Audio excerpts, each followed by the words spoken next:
The 2010 Food and Agricultural Organization of the UN has come out with its report. Detailed are that 925 million people went hungry in 2010. Now this is a dramatic increase from 1997. Since 1997, 150 million more people have gone hungry as a result of world policy concerning food and agriculture. Right now, 1/3 of all children in the developing world are now suffering from hunger. This is the reality of capitalism. Since the end of the Eastern Bloc, hunger has increased by 150 million people. This will go a long way into debunking the lie that communism was starving people. Since it's been gone, it has gotten worse. Hunger in the world has gotten worse since communism has been gone. Communism wasn't starving people. Capitalism is starving people.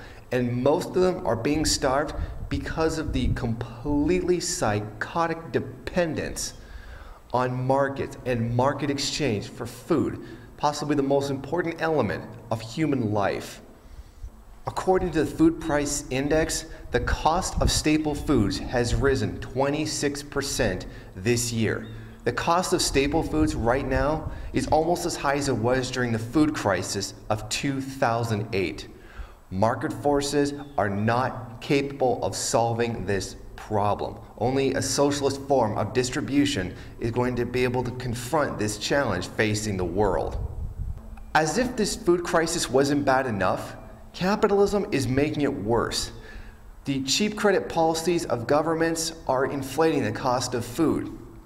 The main drive behind this increase in cost is the quantitative easing put forth by the US government. This is the main source of the increase in cost of food.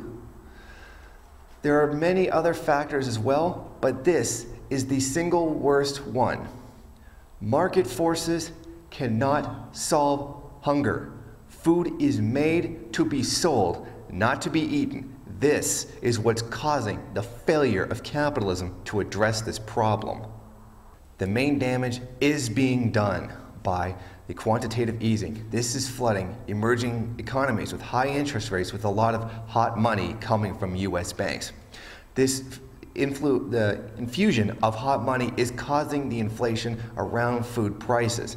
And this is a policy that nobody but the US government can actually stop. Any banning of US currency inside certain countries would practically cause their economies to crash. The world is literally being held hostage by US quantitative easing. Weather patterns have also been a huge contributing factor in the shortage of food. Drought in the Black Sea has caused shortages of staples in Russia. Heat waves in Argentina and throughout Latin America have also caused a shortage of their own crops. Now, the result of these countries not having enough of their own crops means they ban exporting them, which means they're not sending it to the other countries who also need it, that usually buy it. They're keeping it domestically to prevent it from being sold internationally, to boost their own markets and help prevent hunger in their own countries. Now, this is having an adverse effect on the rest of the world, and as usual, turn around and say global warming is not having an impact on the world. All of this is being caused by the production of food for profit and not for human need.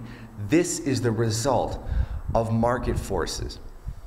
This is why capitalism does not work. Hundreds of millions of people, almost 1 billion people, are suffering because of this. Only a socialist form of distribution will take care of this ungodly amount of hunger. But no matter how much damage is done to human life, no matter how many people go hungry or how many people will die, the people causing this problem, the ruling elite, the wealthy ruling class, will be very happy to remind us how virtuous their selfishness is being.